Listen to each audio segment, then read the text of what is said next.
thank you, Danielle, for being here and sharing your experience with us.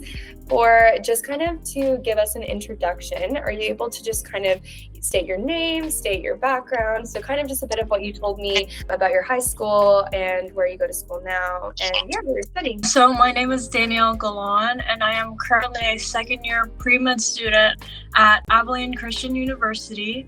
And where I served with MEDLIFE was with my high school chapter, which was at Wiley High School in Abilene, Texas.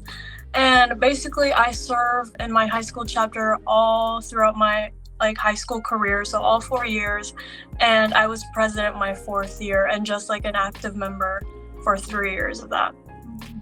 Amazing. And so you said that you're pre-med, and you said you're in your 2nd year? Yes, ma'am. Okay, perfect. And so do you have any future career aspirations, or is it too early yet? Or is that definitely med school the plan? I would say, somebody actually asked me this last week as well, and I haven't really thought of it, but my answer, I would say that I said to her as well, was that my end goal for sure is I want to be a doctor, but my end goal is to be a service doctor or a missions doctor, really. And just, I don't know, I just feel really called to serve others, and so I feel it's really good as well to be a doctor in that field where not a lot of people have the certifications to do what a physician would be able to do. So I think that for sure is one of the end goals. Yeah, so definitely tying in service, I think, is important, to having your path through medicine. And I think obviously that does relate to a lot of what we do in MEDLIFE, and specifically the kind of experience that we do want to give to students through being involved. And so although you haven't gone on a trip yet, how do you think that MEDLIFE has shaped your understanding of your role in involving service in your path? So how do you think MEDLIFE was foundational in that? Firstly, whenever I started volunteering, it offered me a different sense of fulfillment, I would say. Whenever I would be able to use the gifts that I was given to be able to help others in need and serve those and devote my time necessarily to those who could use help in my community and locally. And I would say one of the more impactful ones was when I volunteered, when we did a group volunteer with my high school chapter. During Christmas time and Thanksgiving, we volunteered with Meals on Wheels, where we basically delivered care packages and food packages during the season to houses, and for those who are probably maybe disabled or who are unable to leave their homes necessarily, and being able to deliver them the necessities that they needed, and seeing the joy on their face and how thankful they truly were. It just really made me think that I think it just gave me it just gives you a different kind of fulfillment, I would say. And so that really stuck with me until and so through those volunteering experiences, that kind of ignited that spark in you to kind of want to keep performing service even as you continue on in your studies and in your career. That's awesome. Amazing.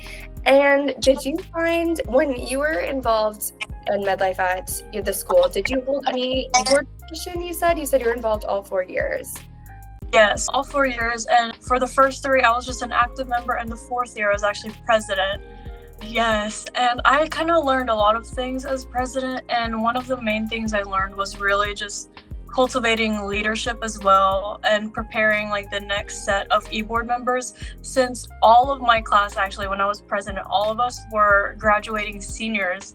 And so we really had to cultivate the younger generation and have them be prepared to step into our role.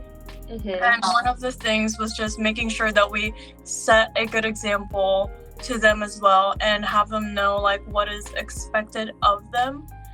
And I think that really tied in well to how it is in my career now, as well as in college, because now I feel I'm also really involved with other clubs in my school, and being an e-board member in MEDLIFE actually really helped me be able to know what kind of leadership roles are expected and know what steps are needed to be taken in order to fulfill that role and do a good job in it.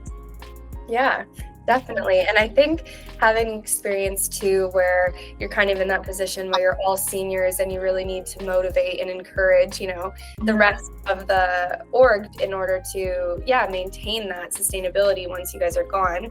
What do you think was your greatest strength, I guess, in terms of being a leader in that and doing that when you're recruiting? I would say one of my greatest strengths is I feel like I'm already like a pretty outward and extroverted person. So I feel like that made it very easy and kind of just offered like another sense of encouragement to the younger generation of like having them be super pumped and excited to step into these roles as well. And especially when we would have fundraisers, we would have the other active members as well participate and help with setting the booths up and having them really just excited to like help make the things that we wanted to sell and really just selling at those fundraisers, because we did quite a few, and was really exciting for them as well. So I feel like just being able to be personable to people was like helped a whole lot. Yeah. And that's definitely, a huge strength to have to, when you're a leader, you also want to be, personable and be able to, resonate with everybody and bring that enthusiasm, right, to make people excited. Because at the end of the day, being involved we're trying to make impact, but it's also supposed to be fun. So I think that that's like a really important thing that you've highlighted. And so shifting gears a little bit. So now in your studies where you are, if a friend was to ask you kind of what sustainability means through like a MEDLIFE lens, what story or example would you share to explain like kind of the meaning behind what it means to be sustainable in global health, rather than like quick fixes and problems? So one of the things I actually learned recently was kind of putting people first instead of projects. So it's like people over projects. And I think that's like a really important mindset to have, especially if you plan on doing service trips or even just serving in your local community, because the focus here is long-term for the people in order to break the cycle of just what's happening over and over again. And I think it's really important to build a foundation, a strong foundation, and teach the people in that local community and how to build, like, for example, like the younger generation or even like the current like adults in that community, and how really just, I think it's very important to provide education as well. I had friends who actually went to Lima, Peru, and helped build the staircase there. From what I've seen, I think it was really impactful, like that staircase. People might think that a staircase is one of like the quick fixes that we say is like, oh, just a quick project and then you leave. But I feel like the staircase, it's like long standing and it's not just going to go away anytime soon. And the staircase really did provide like a different mode of transportation and ease, accessibility for these people to be able to access all kinds of healthcare probably in the community, as opposed to having to struggle from wherever they were and and just being able to really access those facilities in a much easier way. I feel like that's one of like the good examples of having people over projects first. Yeah, I love that sentence, like people over project. I think that really emulates the kind of trust that we want to build with those communities. Because like you said, even though it's, it might seem like just a staircase to somebody who's looking at MEDLIFE from the outside, it's like really that was now, this mode of access for the community, and also kind of building that trust over the course of an SLT with following that project through, right? And then that's going to build sustainably on to that relationship. And so I love how you put that, because you just hit the nail on the head with that, I think. And another thing, now that you are in your post-secondary studies, how do you think that being a part of MEDLIFE and being a part of your chapter, specifically because you were a leader of the chapter, how do you think that's helped you focus and stay committed to your goals, that you were wanting to be a doctor but incorporate service into a lot of your career? And I know you mentioned that you're involved in other clubs at your university. How do you think that has managed to shape that journey for you, transitioning into college? So transitioning into college, I feel like being a leadership role my senior year, it really gave me the confidence to be like how I am today. It really just built like my confidence, I would say, and how I interacted with people as well, and with clubs. It gave me just like the assurance that I was able to do what I want to do, basically. And with MedLife, I think that the cause for MedLife of being able to serve like underserved populations in other countries was really like a good cause for me. And like doing those fundraisers, even if I personally could not be there, people would be like, what's this for? And I would have to like explain like everything that MedLife was about and why we were holding this fundraiser. And I thought that that really did shape like how like I carry myself throughout today, and how like I remember that there is a purpose and I have a purpose, and really like it helps remind me towards my goal of why I'm doing this. Yeah, I think that's true. And I think, yeah, even when you have so much involvement with midlife, you know, that confidence and that ease that's just built, that is what conveys that conviction to other people that you're trying to explain this to, right? And that's a real skill to have, especially when you're working in service. So yeah, I definitely think that that's a good point to highlight. And another question about where you are right now in your studies. Do you see anything kind of as like a key challenge that you're having currently? And if solved, it could have like positive ripple effects towards like other issues? Like, is there something in your current community that you're facing? And how do you think you could tackle that problem? I would say one of the main issues I've seen really throughout my community and throughout everywhere, I would say, is there's like a big stigma around the unhoused population. Mm-hmm. I actually had the chance to go on like another service trip to serve like the unhoused population and just really get to learn more from a healthcare perspective. And one big thing is when they go into healthcare, they're kind of just shooed away, or they're not taken as seriously, even if they have all of these kinds of medical complications. They're not taken as seriously because they're seen as less than others who actually have more money or look better than they do. And so I would say one reason or one solution I would say that could help with that, it's definitely not like fix this solution, but one way to help is basically just showing them kindness. I would say like a lot, because a lot of their self-esteem is kind of ruined from their position and their experience and what they've experienced and how other people have treated them throughout their like life basically at this point. And so there's actually a couple of organizations in my community, such as Breakfast on Beach Street, where they'll have breakfast every day, and you just get to sit with them and talk to them and just basically really just show them that they do matter and that somebody does care for them. And one big thing I would say is just making sure that you show up for them. And so I would say there are a lot of organizations to help the unhoused population anyone can really help with. And I would say reach out to your local communities and just really look for those as well, because that is one population that I would say is severely overlooked. Yeah, that's a great example. And I think that that's a great example of anywhere I'm like Canadian, and that's just an amazing, like that can be applied and people can sympathize with that, you know, from my community and probably lots of other communities across the US as well. And I think focusing on what you said about kindness is really, you know, something that people might not think is important, but kindness at the end of the day, if a lot more people were kind, equity would be a lot, you know, easier.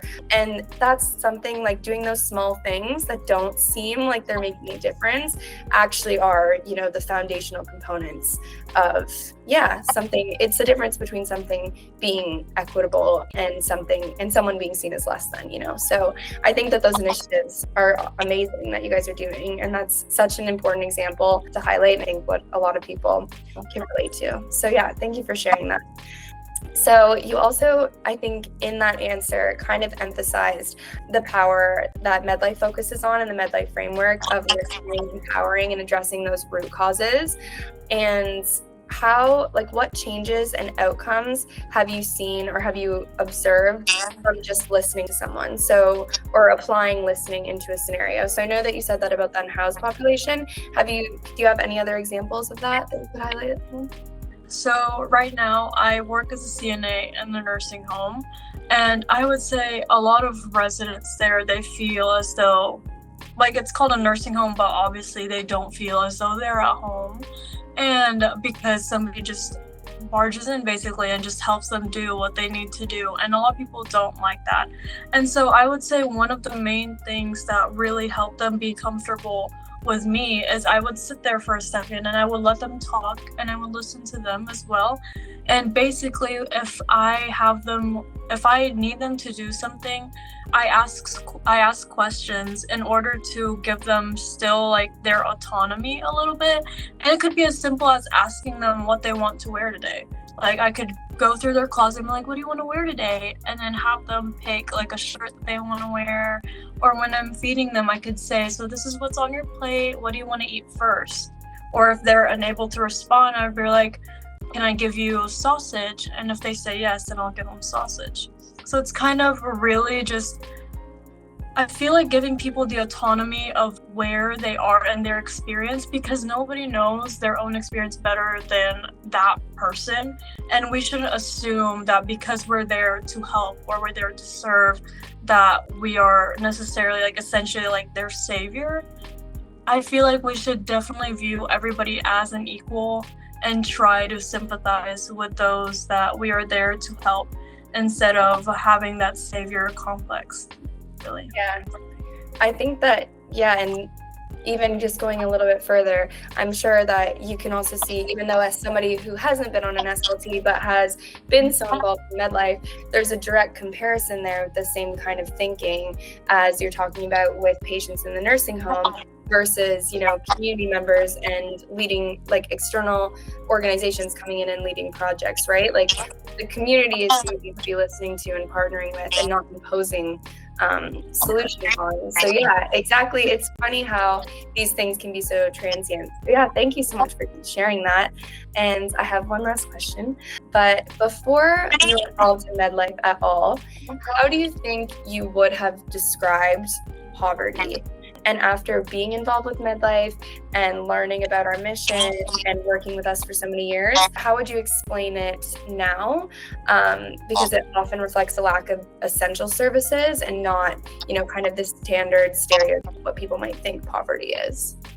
So before, I probably would have said that poverty is really just, people put in situations and that's just how it is, basically. Like, and just like unfortunate situations, and how poverty is really just because there's, like, just, I guess, like, experience and like just where they're born is just how it is, kind of thing. Like a place, and that's like a poverty-stricken place. Like, that place is full of poverty, really.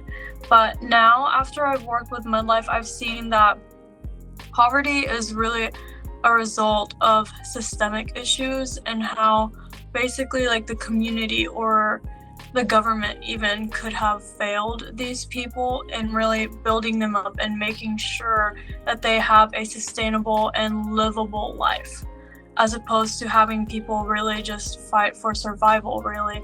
But I feel like what poverty is just a result of not having enough access to education, like we were talking about earlier. Like, really building that foundation is really important in order to lift up a community and have them be more sustainable in how they live and have like a more livable and enjoyable life, for sure. No, I definitely see what you're saying. And I think a lot of, the basis of what you're talking about is that structural violence component that I don't know if, when people think about poverty, they really consider. They just think, well, those people are in poverty and that's the way it is. And it's, ignoring kind of all these external influences and systematic disadvantages that people are put in. So yeah, and I did lie. I have a couple more. I wanted to know if you could describe your time with MedLife in 3 words, what would they be? I would say it was definitely service driven and enjoyable, I'd say. I love that.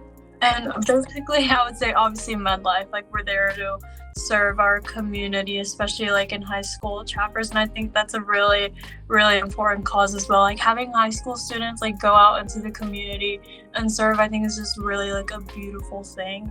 And it really just teaches people from a young age how important it is to go out and basically use like your gifts that you have to serve others, and like just, and like even in the smallest ways can make like a big difference, like a big impact.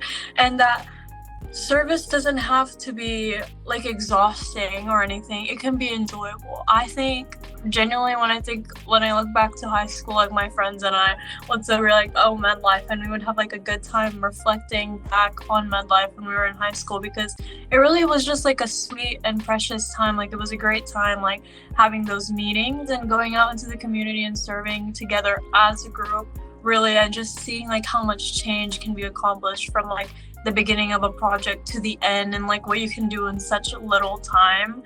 And it really is just like wonderful, like seeing the impact that you can do with just going out and fulfilling and serving in your community. And so Yeah, I love that. And I think that that's the best part of, creating that community through MEDLIFE is also not only are you having an impact, but you also get to have those bonds and have that fun with your friends and with members. And then, you'll cherish those memories forever as well.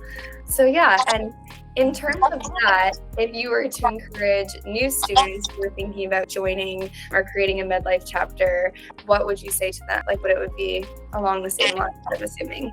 I would say there definitely is a lot to learn. You will encounter obstacles, and there will be times where you're gonna say, this is really hard, this is way too hard, I don't know if you can keep this chapter going.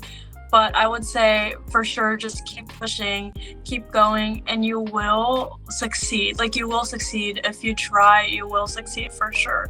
And I would say, and it's definitely so worth it. And I would say, look for a mentor. Look for a mentor within your high school, or I would say most importantly, like within your high school that has the same drive and passion as you do, and will for sure help you in all that you need and all of the obstacles that you may encounter, and pick a good one that you would say you get along with as well, for sure. I think that is like one of the most important things. But Yeah, that's awesome. And did you have a specific mentor then when you were in high school? Yes, we did.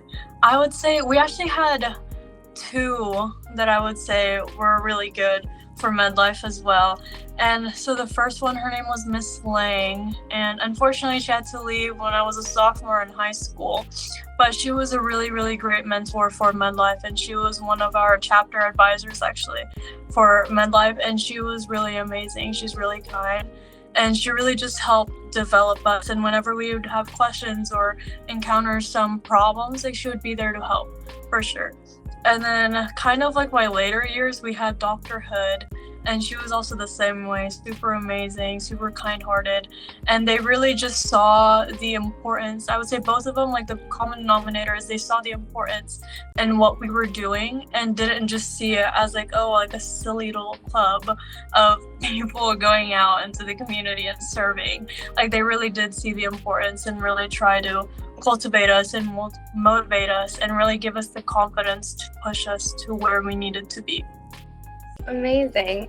And I guess that kind of takes me, all the way back to the beginning, which I don't think I asked you in the background when you explained, but how did you first get started in MEDLIFE, like when you got to high school? I would say I had a class with Miss Lang. So I had medical terminology with her, and she was the advisor. And I think, yes. Yeah. And then basically she was talking about MEDLIFE and really just she just spread the word. We were like, if you're interested, attend. And that was basically how it kind of was just having like word of mouth, for sure, was how it got to me, MEDLIFE. Mm-hmm. Awesome. Well, I think that's all my questions, but thank you for being so open, Danielle, and I've really enjoyed talking to you and getting to know you and your midlife journey. You seem like, an amazing young leader, and I think you're going to go on to do just incredible things. Thank you. It was nice meeting with you.